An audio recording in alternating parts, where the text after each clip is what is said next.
নমস্কার, আমি পিয়ালের মা। আমি পিয়াল হাজির।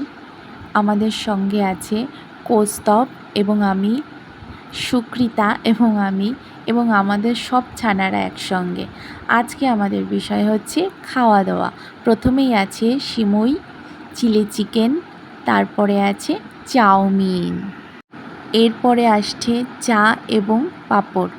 আমাদের বাচ্চাদের নিজের হাতে খাওয়া নিয়ে একটু অসুবিধা, তাই প্রতিটা কাজ আমরা ওদেরকে হাতে ধরে শেখানোর চেষ্টা করি।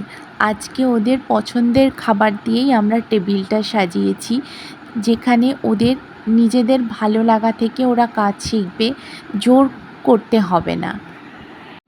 ওদের প্রতিটা কাজের পিছনেই আমাদের অনেক ভাবনা চিন্তা থাকে, যেটা নিয়ে আমরা অনেক ভেবে থাকি কী করব, কীভাবে এগোবো, কীভাবে শেখাবো। তো আমাদের মনে হয়েছে যদি পছন্দের খাবার দিয়ে আমরা টেবিল সাজাই, ওরা খুব সহজে কাজটা করে নেবে এবং খুব আনন্দ করে করবে। এটা ওদের ভালো লাগা থেকেই করে থাকবে, আমাদের আর কোনো অসুবিধা হবে না। তো আমরা যেটা ভেবেছি সেরকমটাই হলো। যেহেতু পছন্দের খাবার ছিল, ওদের কোনো অসুবিধা হয়নি। আপনারাই দেখুন, খুব আনন্দ করে সবাই বসে খাচ্ছে। ওদের সঙ্গে সঙ্গে আমরাও ভীষণ আনন্দ করেছি। সারা বিকেলটা গল্প, আড্ডা, সেলফি, ভিডিও সব মিলিয়ে ভীষণ ভালো কেটেছে। পুরো জমজমাটি বিকেল আমাদের কেটেছে। ধন্যবাদ সবাইকে।